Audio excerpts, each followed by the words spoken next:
Mboteba tata ba mama bandeko o bozolanda biso de partout na manaka na biso ya mokolo lelo esengoto ndakanga motina koyeba ete boza ebele kolanda eko RDC de partout oyo bopesaka biso ba suggestion na bino bopesaka biso ba remarque tango nyonso esalaka biso vraiment esengo mingi koyeba ke bozali wana e matondo mingi na kolo nzambe oyo apesaki biso makasi ya kozala toujours en vie et en bonne santé kino na mokolo lelo matondo mingi na matondo mingi pe na bandeko bana sima ya caméra baza disposé pour ba filmer biso ba zwa biso bilili ba filmer nyonso to koloba lokola mateya pe ko pesa lokola message de façon que bino oboza kotala biso bo capter yango 5 sur 5. Merci Nabino. Mesdames et messieurs, aujourd'hui na remeka un peu ko yamba ndeko moko o eza surprise pour Nabino. Je serai pas vraiment rapide en temps à kombo na e a ozala na plateau Nabiso, il a accepté d'être avec nous aujourd'hui, il a accepté de partager avec lui, il a accepté de s'échanger avec lui, il a accepté de partager l'expérience de son parcours na kati ya Eko RDC. Bon, comprendre Bilili et Yemoko Ozala pour se présenter, Nekana Obina Ozala vraiment le mango mingité pour na kotanga kombo na ye. Mais avant quand même de commencer, je dois quand même dire un grand merci na bandeko nyonso bazo soutenir biso o bazo tia quand même Eko RDC coup de pouce pour kenda liboso pe na ba stratégie nyonso tozokumba nango de façon que musale kenda et kenda toujours liboso. Merci à vous Anaclé Kodia les silencieux d'or et pourquoi pas à Mama Bijou d'or Mosi Mimi Lebika merci. Ceux qui équipe technique bokoki ko sunga ngai na yamba déjà invité na ngai lelo ndenge na lobi keza surprise mais batu ba ko ganga déjà na ndako ba surtout ki ba lobi ah Ngana va déjà bonjour l'invité nangai. Bonjour Daniel Lebika. Papa Boni. En tout cas Nangolo Mokonzi ça va. Na uto bisa bato qui est surprise il va comprendre que surprise ba gangi place bazali. Oh, c'est encore le monsieur. Ba li susu parce que ba monsieur peut ba éviter, ba monsieur peut ba remarquer que nan tout ça na plateau il y a Daniel Lebika juste ko bisa bango so ke zanani. Comme on a Daniel Lebika déjà encore une fois merci. Il y a quoi na plateau na yo comme on a Jean Chiboaba na ben mingi na komba Jean Chiboaba. Voilà. Jean Chiboaba, mesdames et messieurs, vous avez compris déjà notre surprise d'aujourd'hui. Nekana Sabino qui nous a la rapidité, Yemoro déjà s'est présenté, boss Chiboaba, le boss de l'éco d'IRC Nekana Lobaka. Ça évolue pas mal. Donc les tomes kapena ko samba naie, ko beteli solo naie, ko partager expérience, il y a parcours naie. Koyeba makambo belé le bamaka dans le noir, na CC, otoye baraté, les loto me campé ko se changer na papa. Toyeba makamusu c'est na bo solo makamusu c'est na kilo kuta to ba mamusu c'est na kaka rimer ba to ba pansa kaka donc lelo pena ba mituno bo sala ki net kotina tutuna tunanga ina tunene no papa na kotuna et vous allez vraiment sans tabou to me konsola ngo est-ce que papa ozo ndima et tout partager expérience à parcours na yo na bande ko ba la biso absolument Daniel Lebika à partir du moment nandimi na sala interview na yo c'est qui est exercice moko difficile pour nanga et à partir du moment la PC accord naza vraiment na disposition na yo na mituna nyonso retourne. Merci. Qui est Jean Chiboaba? Jean Chiboaba c'est un ingénieur de formation, ingénieur en informatique et Jean Chiboaba c'est le papa de Laurette, Jonathan et Sephora. C'est malheureusement un homme divorcé. Et c'est Oyo Nzambe Asalaki Ngolu Yakopesa Makanisi Yakosala Eko DRC Ndengolo Baka. Donc voilà, c'est quelqu'un de simple. C'est quelqu'un à Lingi Batumingi. C'est quelqu'un qui a passionné à voyage, na salango énormément et passionné ezali libanda na yesu bomo ezate. En quelques mots yango wana ce que olingi to développer encore plus ba point olingo yeba celui-là. Merci, monsieur Jean Chibo, ingénieur informaticien, père d'une famille, au Azotamboussa, patron, il y a la société Moro quelque part, à part Makamnae, où ils ont toujours donc dans les bons et surtout dans les calmes. Les lots, papa Jean, aux Otamboussa, Eko RDC. bato pe bayoka kaka eko RDC ne makambo eko RDC eko RDC yebisa biso nanu ezalaka nini signification ya eko RDC. En tout cas, merci pour la question. C'est une très très bonne question. Nazalaka au départ, na idée nasa la chaîne un jour. Et les choses ont été précipitées. Pourquoi? Puisqu'il y a eu Ndeko Moko, Ivana Chanda, on appelle Simbote, Nandeko Irano. Bazalé ko travailler pas Moninga Nanga, Ndeko Nanga maître donna, on appelle Simbote Nanverse. A checkinga na contact na bango. Nazala moi sponsor na bango. Il y a Ivana. Et il se trouve que Baye cause un problème. Et quand Bazu problème, Ivana a recouru et pas Inanga pour que na intervenir, ba résoudre problème na bango bazaki nango. Je suis allé vers Ndekonanga, ami nanga maître Dona. Mais maître Dona a linga qui souhaité. Alors il y a kozongelanga. Ah mais papa, le roi l'ingité, le cas soit pas musunga mais n'ayebani pendant la bande ko ba chaîne terre, n'ayebani pendant mingité. Mais elle était un peu abattue. Et comme on a zalaka pe na idée à ça la chaîne un jour. Chaîne nanga ingeka pour na ko transmettre message chrétien. C'était ça mon but. Bon, là ça s'était précipité et ndenge s'est précipité qui en a. Et que ça là que n'a commis qu'on réfléchir n'a comme ça je l'ai dit en toute honnêteté.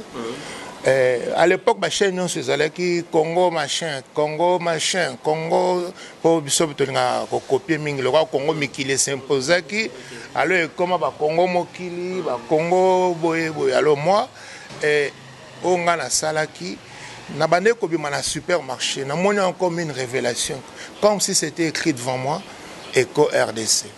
Et voilà, partant de là, on a passé combo en Eco RDC. Et on a évolué, les acquis essentiellement presse.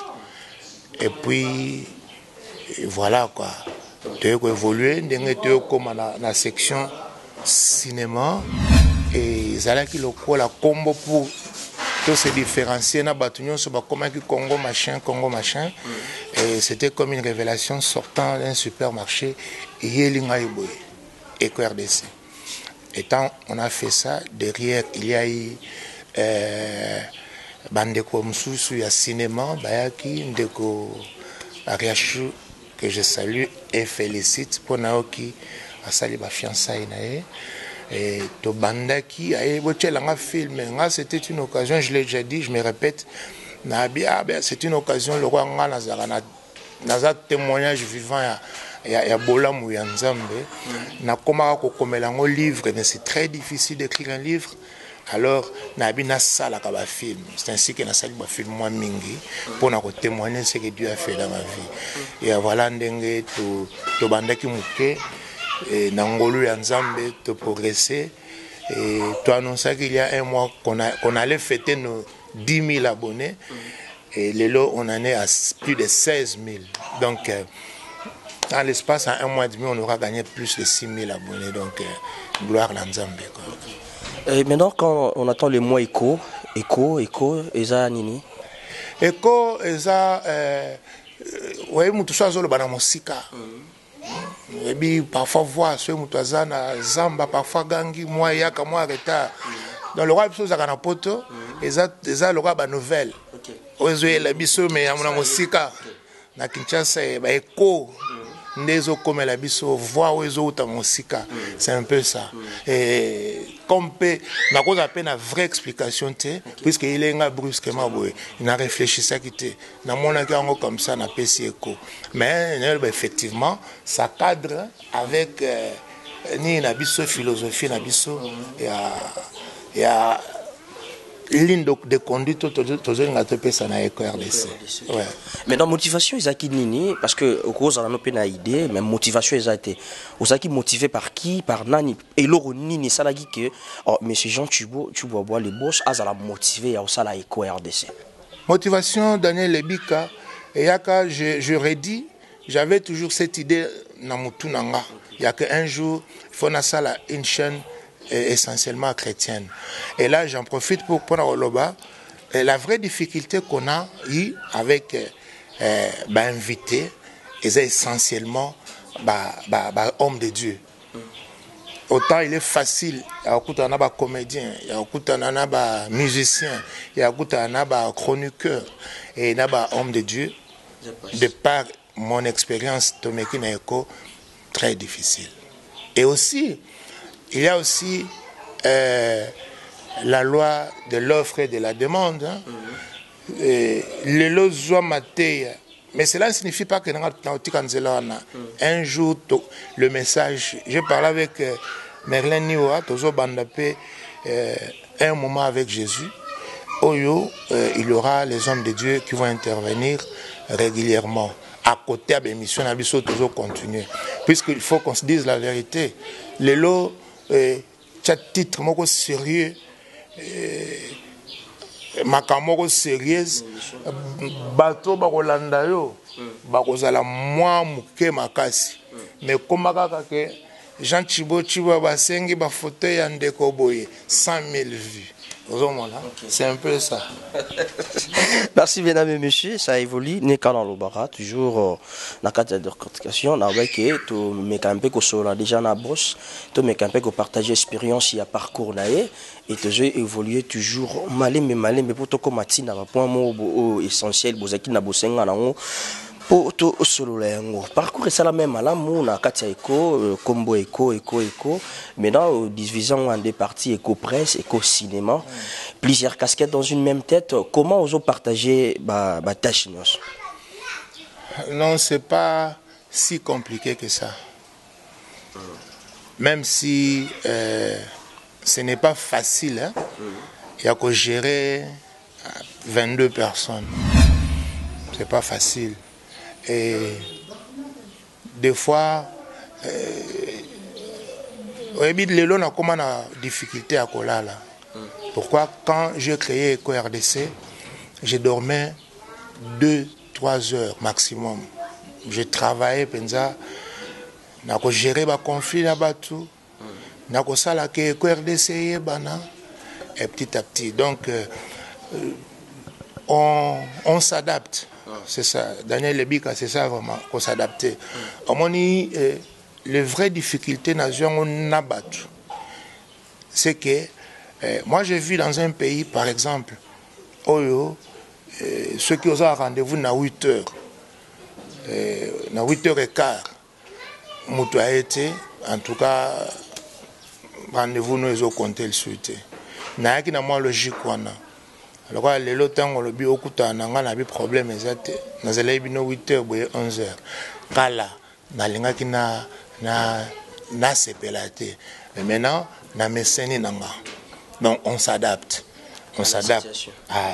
donc côté presse na sinanga na mesana 2 jours il est karaté na sina bi ke Fanny wa reçoit na Merlin na sina ebi aux monde na m'adapter pe nanga ikaka et côté à cinéma 3 jours il est gâté que par là bah reçoit nana Déborah donc c'est un peu ça et ça la question à s'adapter cause à monter ma munene cause à la surtout proche puisque c'est ça moi il y a bandeko merci na bango na ba commentaire ba ça na télé réalité mais tu es trop simple dosé mouké. Merci Nabango. Mais c'est dans ma nature. Je ne force rien. Chambre mi balèze à la cas. Fatigué à l'école, mais tous les jours, c'est ma façon d'être. C'est un peu ça.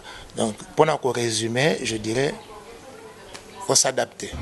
Merci mesdames et messieurs, vous avez compris que notre boss a s'adapter à la réalité, à la situation nyonso oyo azokuta nango dinga ya ba travailleurs na ya bateau bazana Kinshasa parce que il y a une grande différence entre bateau bazo vivre na ngambu par rapport à air.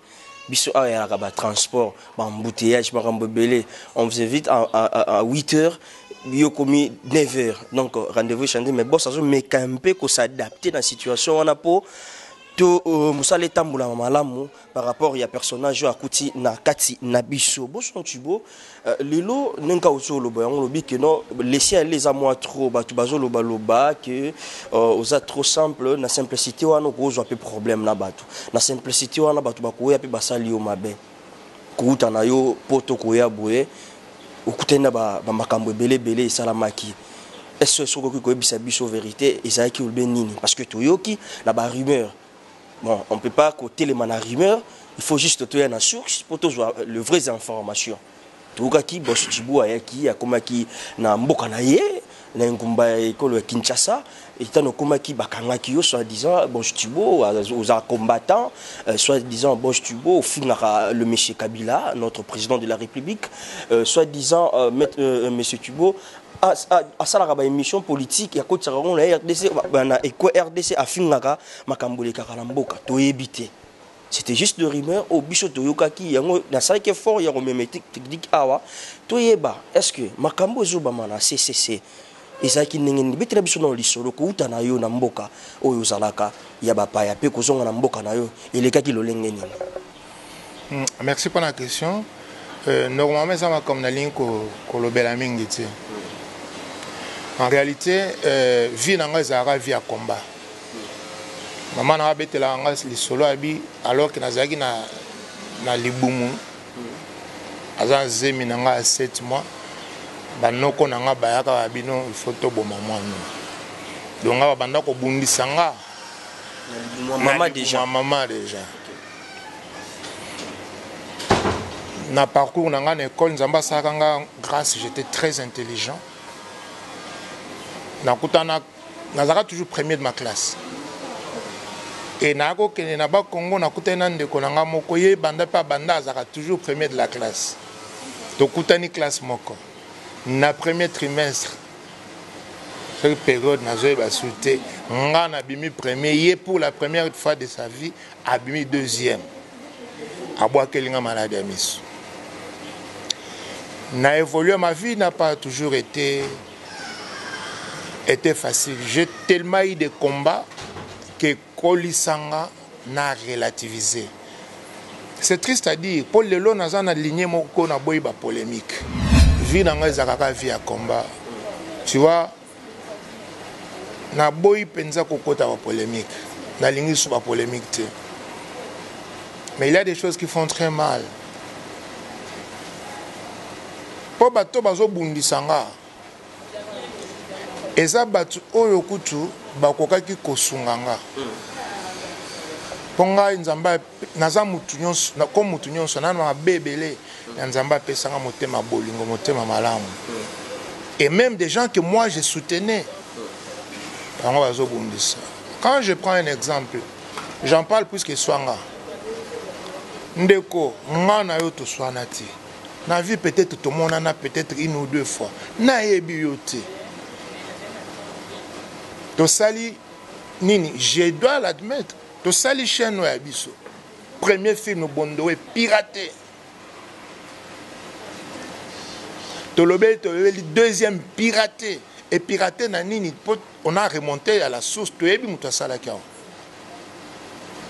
Et quand de qui se permet de dire l'artiste nanga beau tourner partout sauf na Eco RDC. Ndeko bwana na problème te. Boye bani kututé mais allo bakake batu ba tourner partout sauf chez toi, sauf na Eco. Pues la rapeti lelo. Tu te poses des questions. Obandi ko lukandeko et pire quand le même Ndeko a bengi na téléphone, je dois le dire. To solo li 1h45.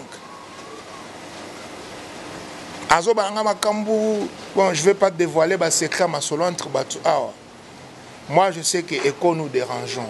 Puisque nous avons amené ma méthode Oyo, peut-être que ça l'a raté. Moi, je fais Eco par passion. Plaisir nanga ezalaka, nayoka ke, voilà, les lots, abonnés na biso, ba komi 16 000. Naoka ba maman ba benga ngai ba papa ba benga ngai de partout.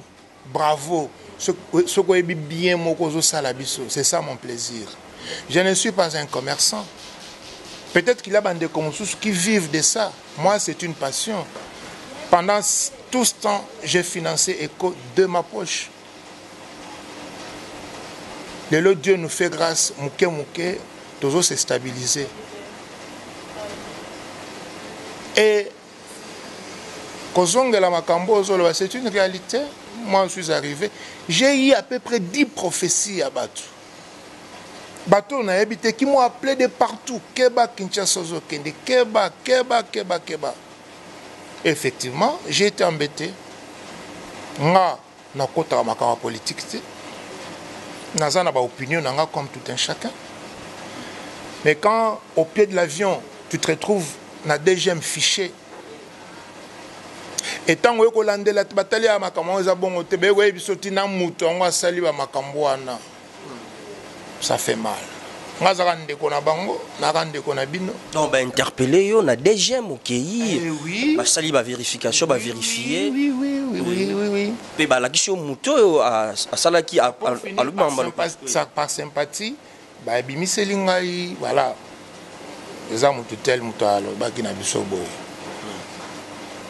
Donc, tu te rends compte, puisque je devais être à la fête, notre fête Nanganazala. La veille, dans Zokaki, mais malgré Pota, Makila et Zotanga, na lobi na kokende kaka. J'arrive, fête en Naelaki, puisque Naelaki fête. J'arrive, je suis interpellé.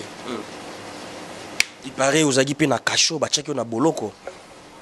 Bon, Kacho, peut-être pas. Garde à vie, je pense. J'étais retenu, c'était normal, l'état ça la vérification. J'étais retenu. Parce que ça là, il y a quand même trouble, il y a supposition, il y a patron à Bangote, Basali Dayo, acteur Nayo, mais papa Zawapi. Téléphone, ils ont les catés, et le causé pendant si c'est 10 jours. Effectivement, et ça là qui trouble, et je pouvais rien. Je pouvais rien, mais il y a le Gervais Mwanda qui était au courant. Il était au courant puisqu'il était venu me chercher à l'aéroport. Il était au courant. Tolinga Peto paniquait puisque moi je savais que Nazagina allait Kamouté. Et en fin de compte, j'ai été félicité. Notamment puisque Nassali et Lubu. Au contraire, une sorte de culture Nabiso. J'ai été félicité pour ce que Nassali le na monde culturel, le peu que tu sali. Et voilà les cas qui n'ont. Mais ce qui est triste, c'est que ça émane nabat oyo bango moko baza bandeko na ngakaka. On a lien qu'on m'a tardé, on a trotté puisque na boyi polémique. Na boyi polémique, nzambe kaka. Vraiment, naboyi polémique. Monsieur Jean, est-ce qu'aujourd'hui, il y a qu'on partager, qu'on s'échanger, n'a patron, il y a site, monsieur, tu prends quand même du temps, il y a au salon. Bizarrement, les gens qui ont plus combattu ECHO, ils ont patron à bas site, monsieur. Ok. Mais néanmoins, j'ai de bonnes relations, très bonnes avec Maître Donna. J'ai de bonnes relations avec Boanga, Boanga TV. Et même, moi j'encourage Bande Komoussous au bazo sala ba chaîne. Il y a de Konanga, mon vieux, souris, Congolo, à Sala Miroir TV. Je l'ai encouragé. J'ai même, c'est moi qui ai même créé la chaîne noire. Chaîne Notala Basaliwe. Na Boaville, je crois elle s'appelle comme ça. À Zurich, au bazo travaille pena cordon abisso Gervais Mwanda. Na PCMBOT que j'encourage. Nga motema na ngeza tous aller belé, plus tous aller belé, acteur na bisso pe ba ozala bien. Moi, émulation, on a moi concurrence, on a et que ça la bien pour vous qui travaillez. Nous travaillons chez Jean Chibo, Chiboua, bah faut arabiso 1 franc. alors que kuna bazo foot à 2. Donc c'est pour votre bien aussi. C'est peut-être ce qui m'a valu des ennuis. Ce qui m'a valu des ennuis puisque naïe, et ça c'est ma fierté, le long de RDC, chaque le 27 du mois, mes travailleurs sont payés. Artistes, bango nyonso qui sont venus vers moi, qui auraient pu miser. Pour même un film de Sali Daniel Lebika. Je mets Maman Coquette, la coquette. Oh, 10 ans, 15 ans, 20 ans de carrière. À ça, la film nulle part. Il a fallu à Koutana et RDC. Ceux qui te dit Ndeko Chapelet, 17 ans de carrière. À ça, la film nulle part. À ça, j'ai vu Mwanda, il en est au 3e maintenant. Qui aurait pu parier son argent sur l'artiste Kenzo? Film Naé et c'est Salami. Qui aurait pu parier son argent sur Préfina? Film Naé, c'est Salama. Bah, Vini, le loiseau comme un film. Il était dans les oubliettes. C'est un peu cet esprit on a, et c'est ce qui m'a été reproché dans des comme producteur. Ah, aux autres gâtés trop d'acteurs. Et pire, moi j'ai rencontré un acteur. Il y a 2 jours, Georges Mwanda a invité Kinga prendre un verre dans Matongé.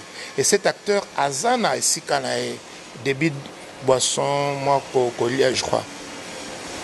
Et cet acteur arrive là-bas, te solo, il te vend, dit, ah, finalement, le Jean Thibaut, tu vas vous en débrouiller. Oui, mais tu es extrêmement simple, extrêmement sympathique. Oyo, toyo, kakasiruyo, yangote. Puisqu'il y a même une campagne qui a été menée, même par mes amis, pour Kochaba, acteur contre moi. Mais moi, au fond de compte, enfin, ceux qui n'ont pas ça, les sous le film, c'est comme ça, ni chaud ni froid. Bah, perdants, ce sont des acteurs. Donc, c'est un peu, moi, campagne de diabolisation, c'est triste à dire. Regarde comment on nous a fait. Nande Komoko qui est en France, qui est venu me trouver moi.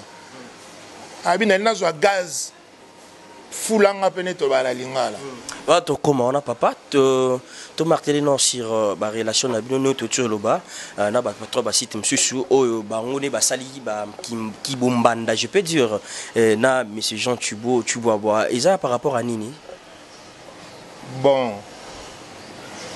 Peut-être que Jean Thibaut Chihuahua. Pour ça que l'oro moro boye yo boyaki ba ba kito sala ngo boye yo lingakite ba kite ko lingate o bexi ba comment ba acteur to ba tout dans misala yo boyaki to bezaki nino juste pour le lo ba koma ko menacer au niveau que beaucoup de choses ba boloko ba sala mambe belé pe to lo belali kambo to ntu ko mawana po isala biso bi ezana nini par rapport ya relation na ba.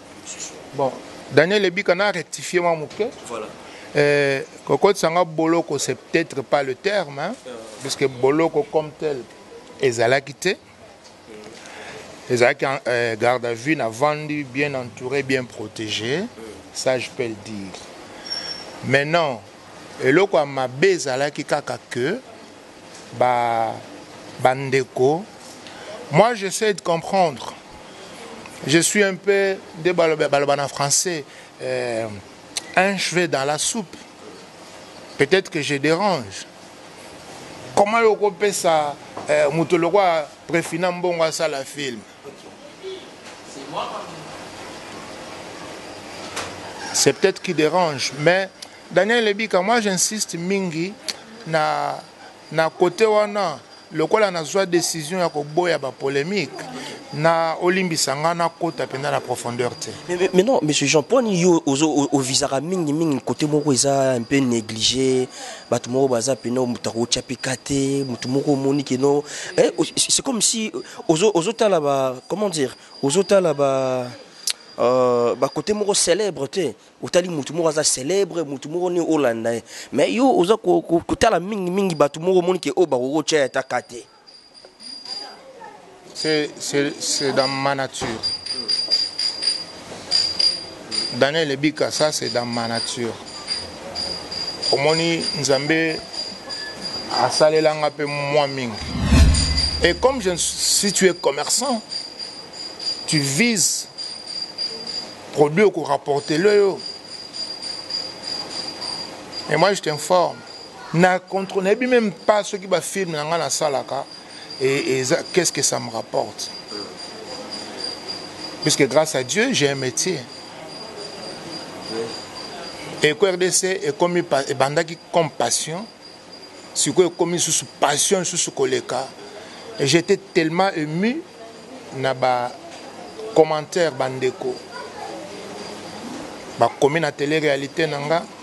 J'étais tellement ému na ba remarque bandeko basali.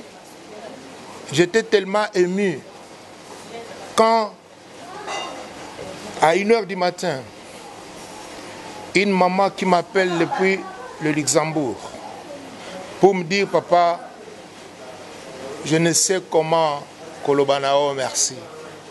Pourquoi? Puisque Bananangao Babotami Awa, Bakipaka Makamunabiso à Congo, les Lobana, Anabakomotu Nangame, maman Mikolo, télé-réalité et bimité.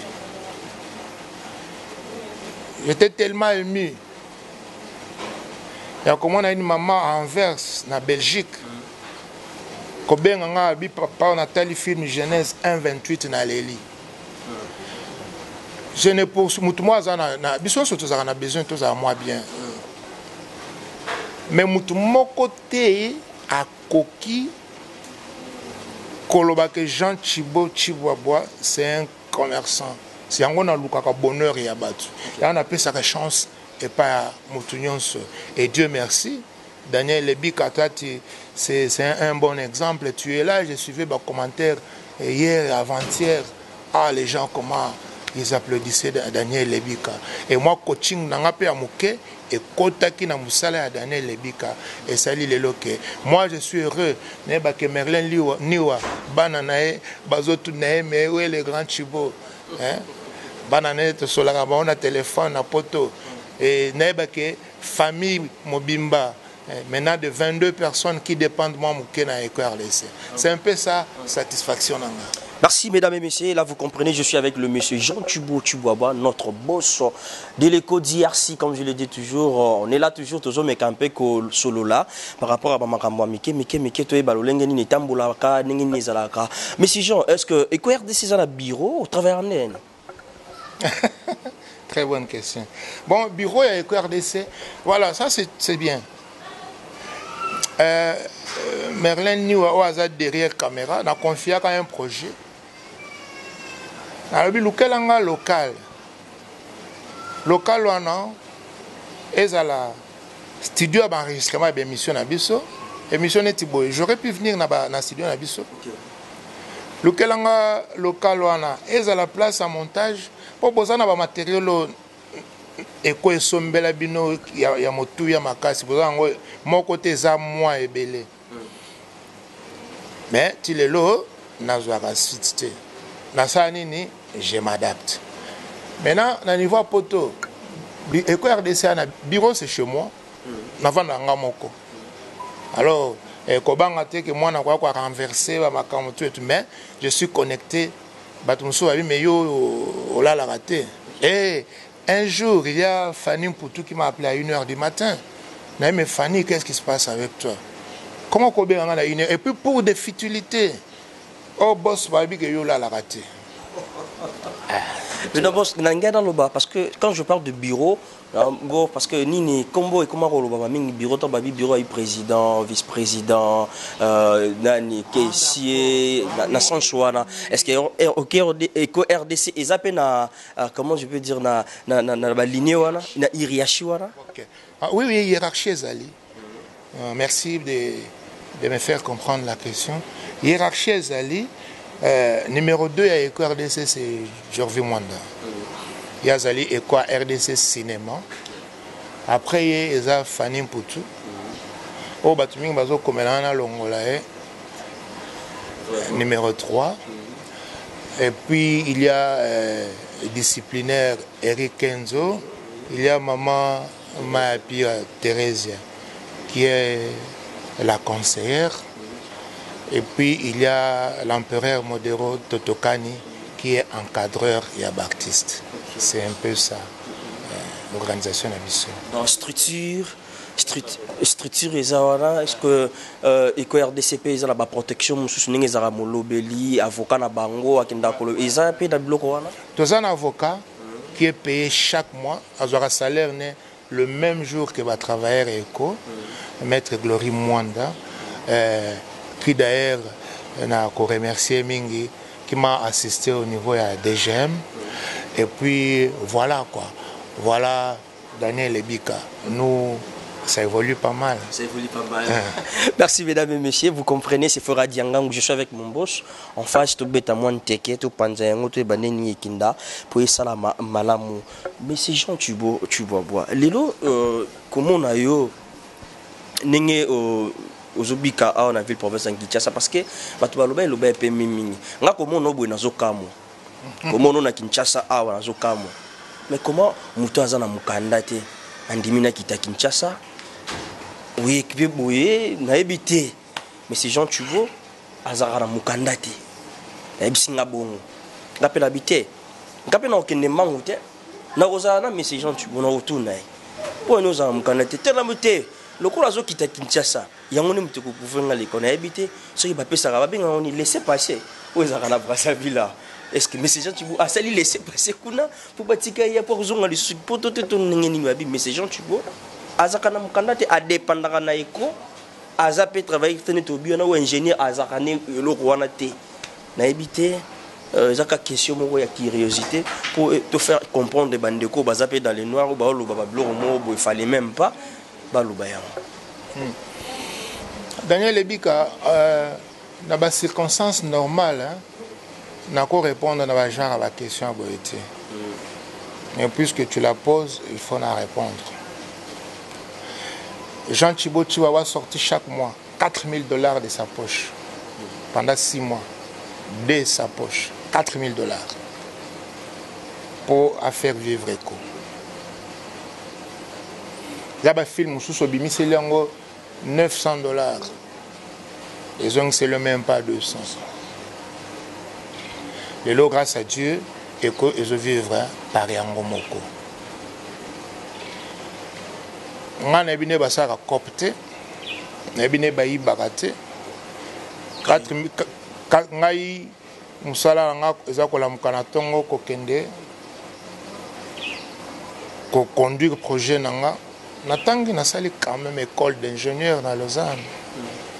École d'ingénieur ezarasu na Lausanne te comme na Yverdon mais nous on est promotion Oyo et je dois dire au moins surtout le biboye comme le lendo moi j'aime pas parler na nini bref par contre c'est de la sorcellerie na kola na poto Daniel Ebika na kola na poto chaque année na kene Amérique ata 3-4 fois yango bomana mo na bande ko ya wate puisque intérêt nanga ezalaki penza lisusu wate le cola Eko RDC na vendisi yango et na zana ba ambition na kende boye toka Amérique si Dieu fait grâce kozonga dès que emploi du temps eko permettre na kozala na bino tout le temps donc ndoki azolo akobimisa makama bongo nga na koli na poto na bengisi batu na bengisi mama na nga na poto na bengisi bandeko na poto na zana mukanda te zoma la campagne wana. Bon, ce que est-ce que bateau bazar mi candidate ba vivakate? Ce n'est pas la fin du monde. Ce n'est pas la fin du monde. Mais ces gens les comme la kiyo na kati ya chaîne na yo ba tumoko aye akoti ndenge tungeto lobela on a bête to zela moi moke poto meka ko expliquer ngo moi bien iloko koma kiyo ne pesa ki souci makasi mais noir oyo et à qui basali basi pression il y a ba film ba émission plus de 150 vidéos je sais pas moi ce que ça liko dans le susu ba il fait ça qui nyonso et ça qui vraiment ni temps bossa qui ba recherche et en tant que yo moko susu ingénieur informaticien tant holandais qui au mona qui ba soukis. Daniel Ebika, c'est l'histoire de la médiocrité, de la sorcellerie Yakindoki. Pour des gens, Moutoua Sala qui en rapport maintenant, avec certitude. Daniel Ebika, c'est l'histoire de la jalousie, de la médiocrité, de la sorcellerie. Maintenant, avec exactitude, tu es bien Moutongo. Tu es bien. Mais la même personne, c'est la personne qui m'a contacté avant pour le Bananga Longola Daniel Ebika na Moussala. azolandanga certainement. C'est la même personne oyo aye na Eco RDC a profité na aura ya Eco RDC na boya qui était motema nzamba pesa biso ya kofungola pe ba porte. J'ai ouvert la porte. Au moment où on se connecte parfois, j'ai fait une connerie. Je me suis connecté depuis sa machine à la France. Parce que la personne habite l'île de France. Dans la banlieue parisienne. Je me suis connecté depuis sa machine. Mais na bossani ko ça la déconnexion. Si bien que quand elle a eu à se reconnecter derrière, a eu accès à site Nabiso Eco RDC. À mon IP, ndenge tozo mata puisque ba mission monsieur Zalara, ils en publié te stockana to chango en privé. Azomona. Mais il y a des ndoki comme ça. Na vandi nanga. Na sali moi c'est quand elle dit que je vis de l'Eco RDC. Même si je vivais de l'Eco RDC, c'est ma société. Ce n'est pas la société à Batunyonso. Il y a 22 personnes qui dépendent plus ou moins de l'Eco RDC. Il y a des... Bamoussous peut baser sur les points babala derrière l'Eco RDC. Bamoussous ah mais oui, hein, Bamabala Mikolo dans sur Bamapassa Babotama. Vraiment maître Glorina Fanny Katale. Grave. Grave. Grave. Comment on appelle Paola comme Sousso, Papa Nazubo. C'est ça une façon. Alors, cette personne, le roi Nzambasa Rabisongolu, je me reposais. Naokika eloko mo etindi ngai bo lamuka. Na lamuki na tia chaîne na biso ezaka réflexe en liboso. Oh, cette chaîne n'existe plus. Donc Eco RDC na bisoko ekufaki nango. Oui. Non, la vie, c'est quoi ça? Alors, heureusement, mécanisme, il y a qu'on retrouver chaîne Ezalaka. Na bandi kolandango la chaîne bimi. Maintenant, qu'on a procédure ni na salaki. A bandi, qu'on supprimer des émissions, tellement c'est belé à l'embi, et puis a besoin de cibler des émissions les plus suivies. Hein. Et s'il était, à mon avis, est belé, film Nabiso et Bimaki, La Vallée des Larmes. Film, on a un conseil, ceux qui m'ont attelé dans La Vallée des Larmes, c'est Atal. Ça, c'est le film. Tolongo, Daniel Lebika, Ndekona, a supprimé et coquité, a salinini, a démonétisé le site carrément. Donc, c'est-à-dire que, actuellement, sur le lobby, Merlin Niwa, les gens Chibo, pas salaire, n'a foutonine, parce n'a foutu peu mingi de ma poche.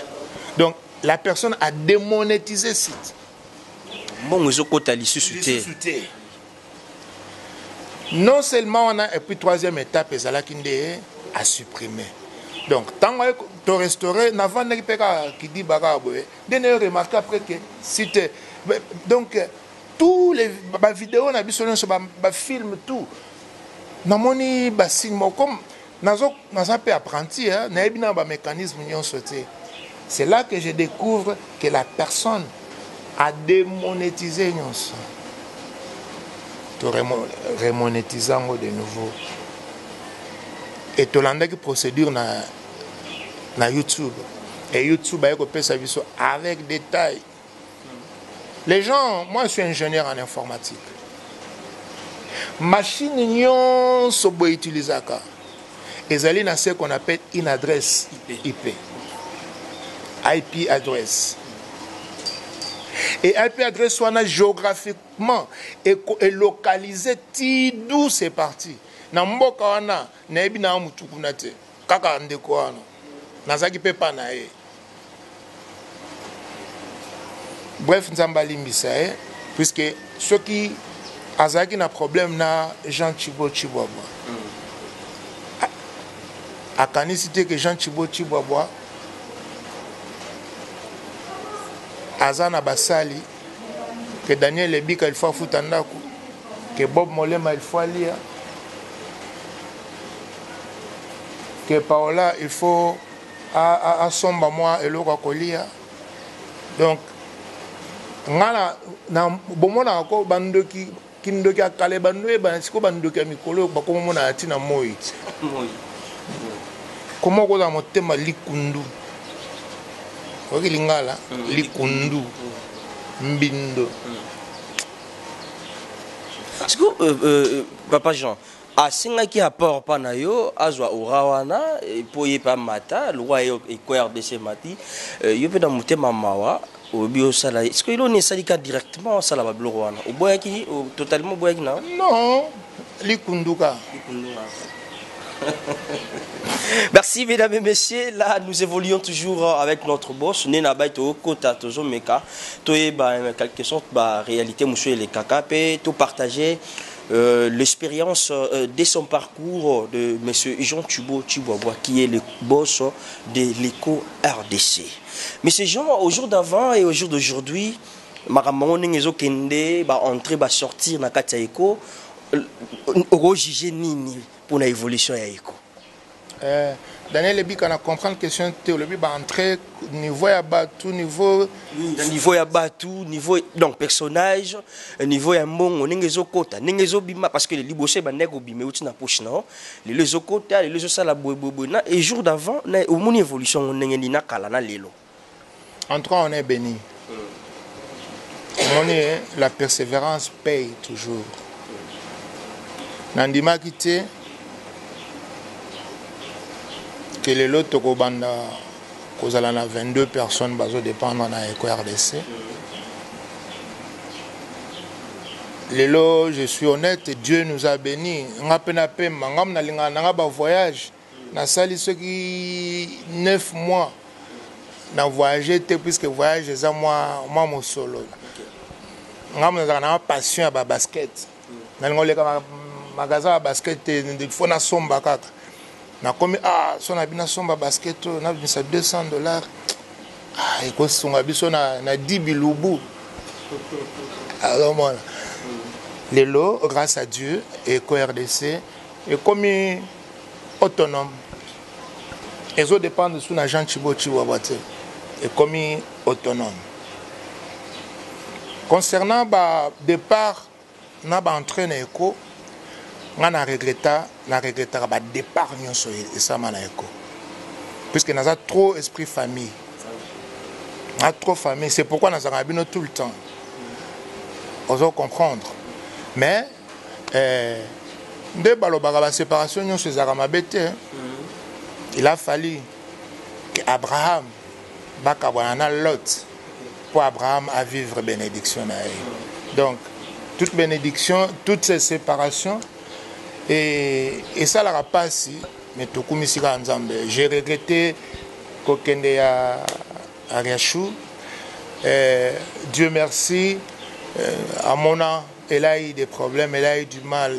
Na deux il a moni na mlibala neta la batu mais na deux ya zwa qui batu ana il a fallu pe bazala. Mais Aïbi que Jean Thibaut Chibois était là. Aïbi que j'étais là. Je m'excuse, je ne peux pas parler des détails. J'ai regretté départ à maman coquette sur malentendu. Oh, on a sumaka. Je regrette beaucoup. Je regrette départ à Batunion sur la Kennedy. Je regrette ça. Yango moni na motemo yanga comme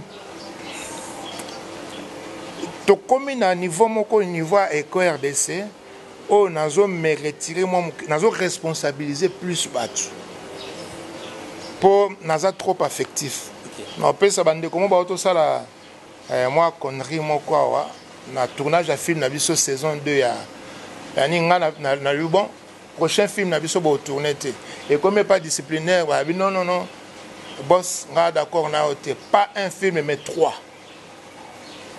nga beza domaine na yo naza trop affectif na ngomona mutu na mawate na ngomona cette image au bateau bazango des fois ça Ça fait mal, mais je ne suis pas comme ça.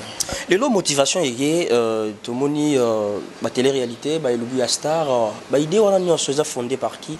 Parce que tout le monde, on a toujours le colo, on a sauce les logo balandi, sauce les logo balandi. Mais non, il y a inspiration.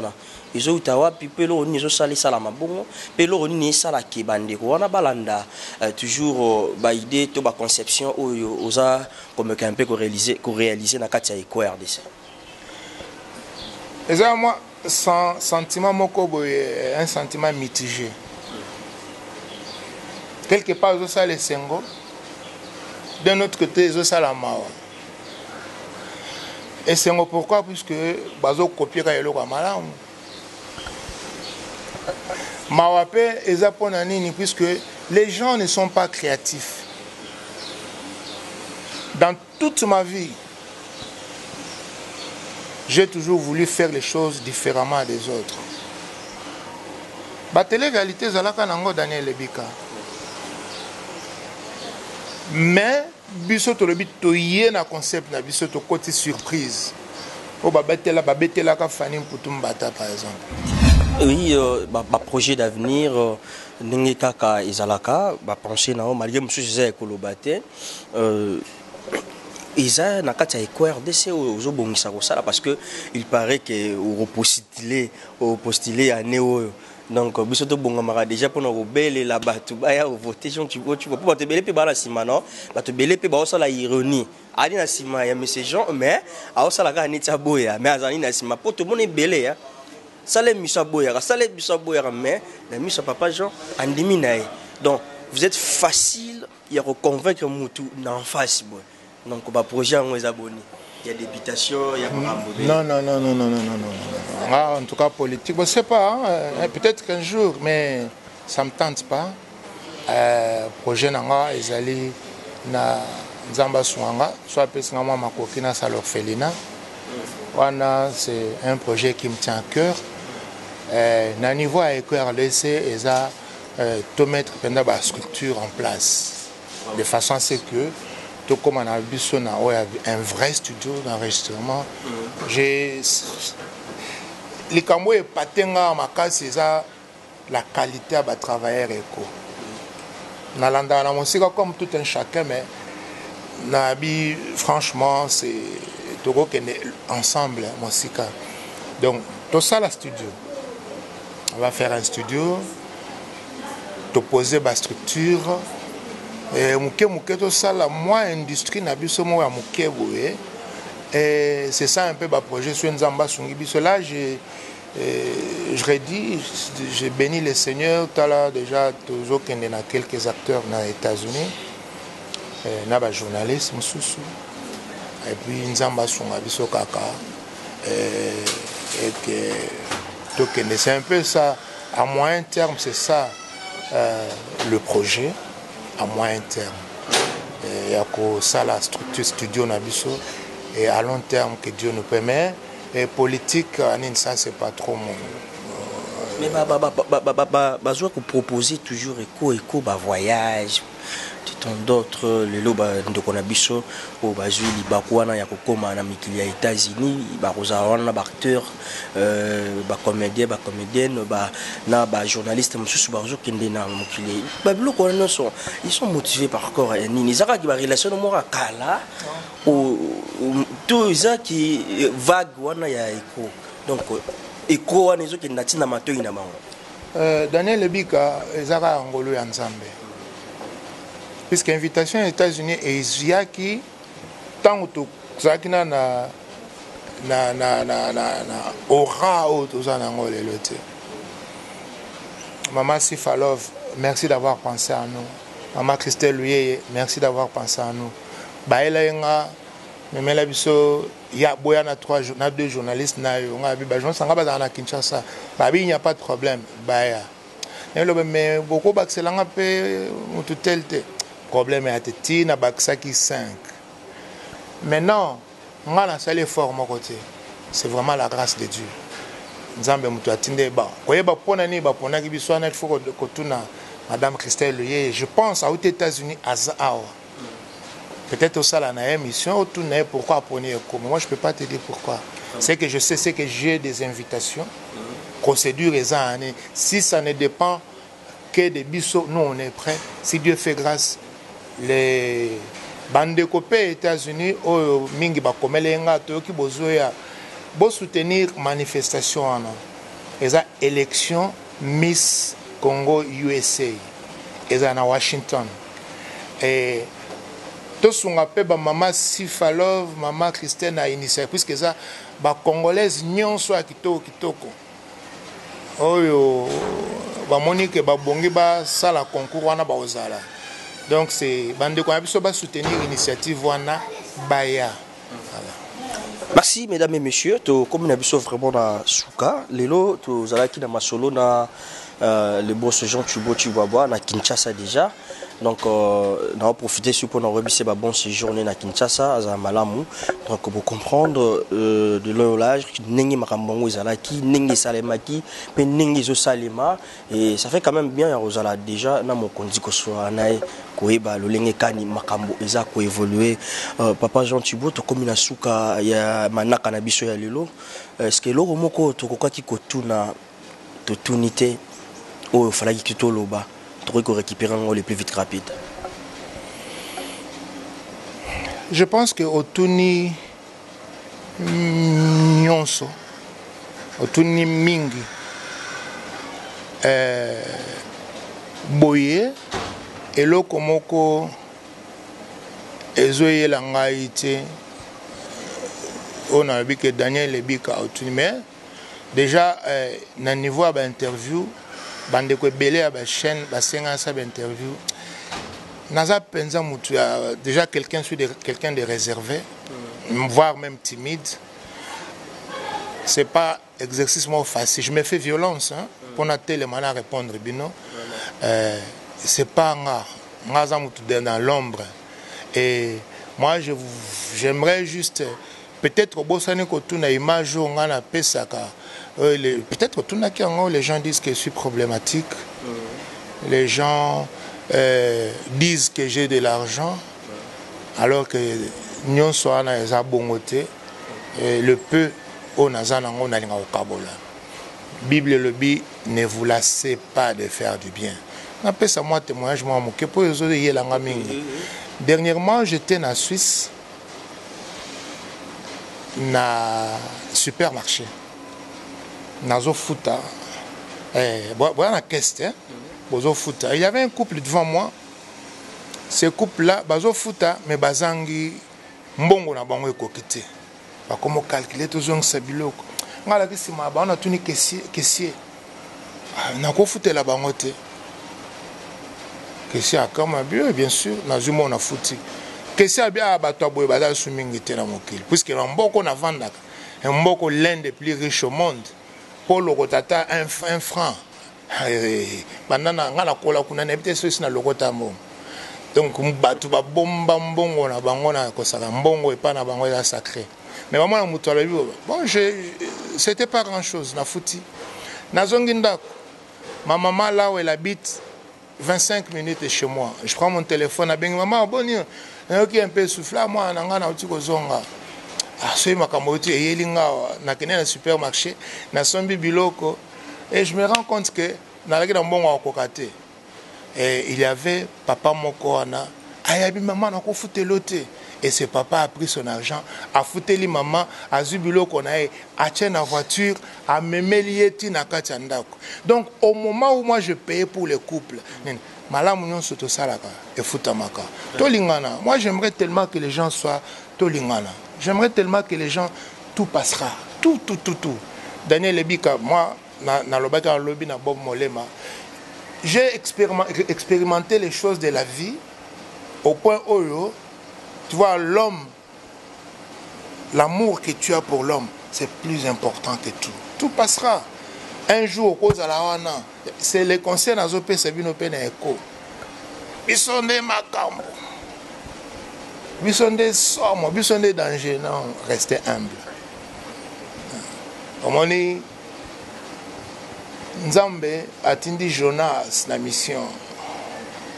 Na Ninive, Jonas aboyi mission wana a se retrouver na libumu ya mbisi basanzi na Ninive atei peuple se repentir. Jonas a silikeli nzambe. De toutes les façons nayebaki kaka oza nzambe ya mawa. Jonas azaka moto libande moye beti Dieu a fait pousser nzete place Jonas avandaki nzete ye wana epandi ombre. Jonas ayoki esengo moko incroyable, ayoki kimia fraîcheur wana. Mais quand même le même nzambe kaka akitisi nzete wana elimwe. Toi qui es élevé un jour, le lendemain au kozala.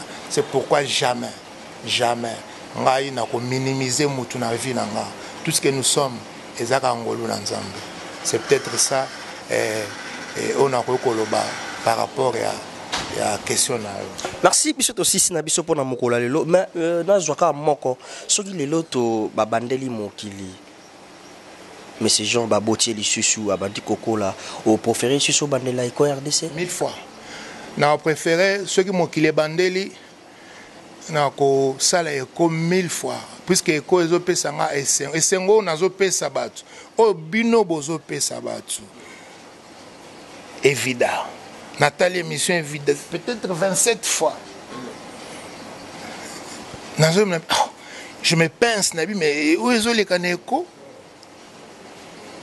Ceux qui mokili et bandeli na kozalaka na eko 1000 fois na kokumisa nzambe apesa nga kaka bandeko apesa ngai Anton Strait leki nanga Mario Strait na apesa nga maman ya ngai la merveilleuse la meilleure des mamans na kosepela kaka ceux qui mokili bandaki na kosala en sorte na sala attention na vie nanga na c'est une plaie na éviter mamabala mususu to landaka na ebake koluka nzambe apesa nga mwasi na ko kabwana na ete puisque j'en ai beaucoup souffert et kozala na bana na ngati ngale mwasi obotela nga so le bina kabela te ko na kabeli. Vraiment Jean tu vois nga kolia nini pour faire vraiment matembe nga pensa bonjour papa nga soki obengisi ngai pa na yo so lingo sepelisa nga lambelaka matembele. Za ba couleur de préférée dans bleu ciel, bleu nuit. Nde ba couleur na nga préféré. Bon sport, na sport olinga. Oh, nga passionné ya foot na niveau impossible. Na passionné à foot, na bande pe ko jouer. Ti lelo j'ai encore l'opportunité to meka kaka na mwana veya na mwana vita penza 100% na poto na muto Marseille penza 100% kene bite so vita ozobeta na Marseille na ebite na osala nini poto Marseille koto vita entre deux na muto c'est un peu ça mon Christo. Oh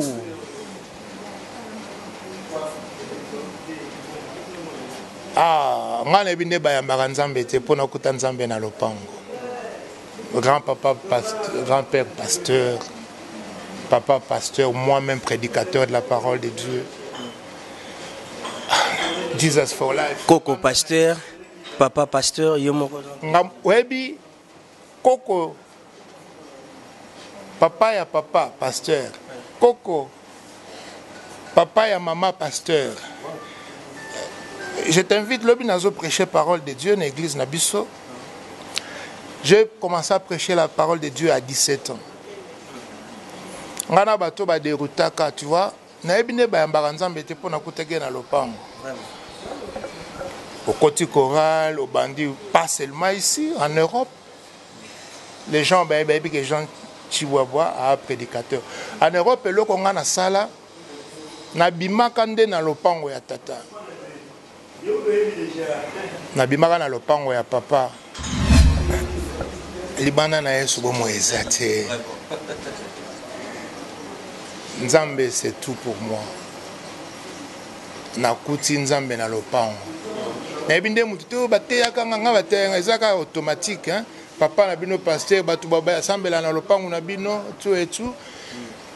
Et tant qu'on a kené poto, nous avons avec moi muke, na komi na salakande sens inverse, na koma ki païen kutu malamu. Ba camarade na ba musicien. Il faut na lata, il faut bayemba nga, il faut mokili.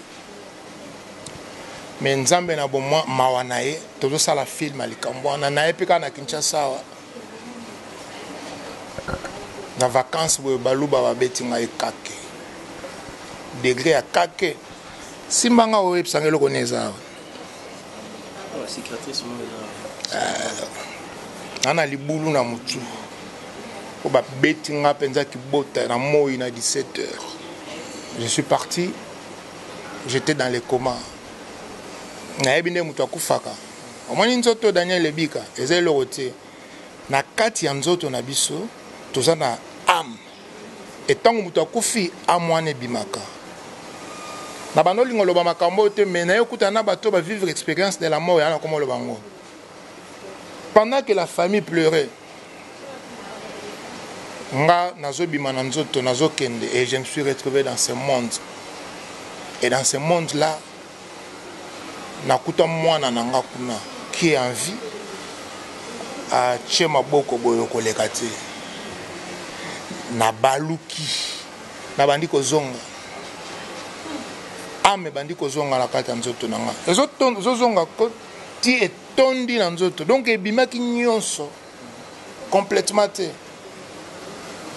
Tant bando zonga na lingai kozonga te puisque mokilo na monaka. Webi Daniel Lebika nga na bangaliwa. Na bangaliwa puisque o nzambe atindanga na sala na mokili na sali yango même pas encore 10%. Na boya ya kotuna nga puisque moi je suis vraiment bateau balobara bénéficiaire de la grâce de Dieu. Tant on a 6 classes, bolim sangana na loba makam puisque soko toucher makam nzambe j'ai de la peine à m'arrêter. Quand j'ai fini l'école d'ingénieur, na Suisse c'est comme que moi passe période douane aux musala. Et une fois à l'époque on postulait na ba journaux hein, on a un journal on cherche un ingénieur. On a postulé, bah benginga pe. Et ben interview biso pasaka na poto on a peut-être ce que ça bongo. Au côté batu ceux qui combien autour d'une table. On a posé question, on a posé question, on a posé. Et au bout d'un moment, tant aussi ici, baloba makamoko et touchanga et dans ce baloba monsieur. On n'a rien contre vous. Mais, on a besoin, on a reçu plus de 100 demandes, 100 candidatures. Donc, Toko Saote, on a une chance. Mais le fait que ils étaient honnêtes avec moi, et ça m'a fait plaisir ma casse. Et puis, qu'on se le dise, avant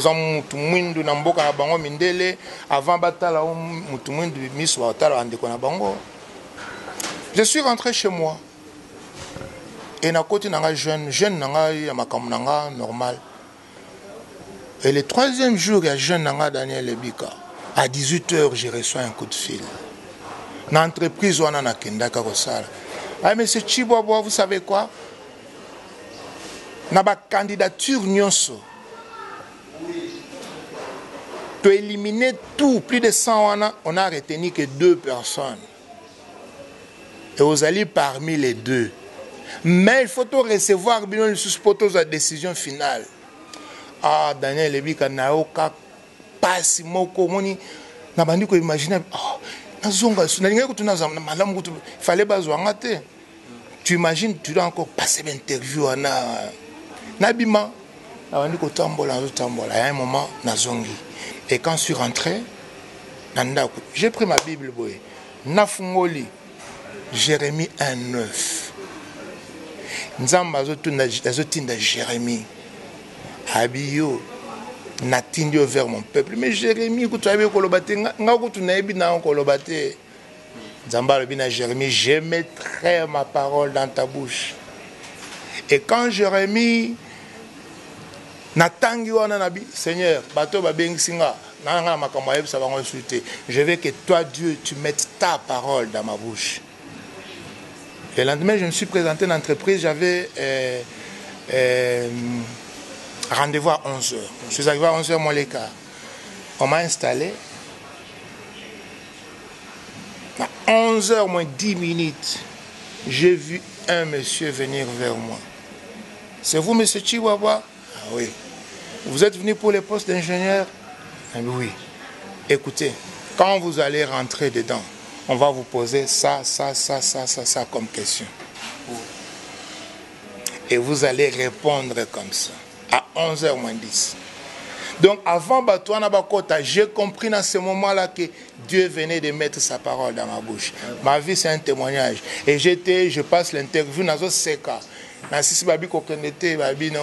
On t'engage non seulement comme ingénieur, mais également comme ingénieur chef de projet. Il y a un film. Donc, Kolobana chrétien, oh, nazo bang, nzambe selelinge belé, nazo temps, après ça temps. Na salélé à moi mouké par rapport à Wapesinga, c'est ce que je peux te dire. Merci monsieur Jean. Dans esenga o nengon dimito solalayo ba remerciement non la bandeko batala biso ba téléspectateurs bazwaka temps na bango ya ko Olanda ba mamanaka ou ile kaka na kati ya Eko RDC soko ko ebisa bango eloko moko pe ko pesa bandeko yo bozakara bango nzinga nzinga mwambote putoka bwana na mokola lelo. Daniel Ebika, je ne peux pas m'hasarder natanga kombo abatu. Po baza belé naboy natanga nabosa na mususu. J'aime mes enfants, Laurette, Jonathan, Sephora. Quand on a banda qui est RDC, elle est qui n'a Antoinette Streit.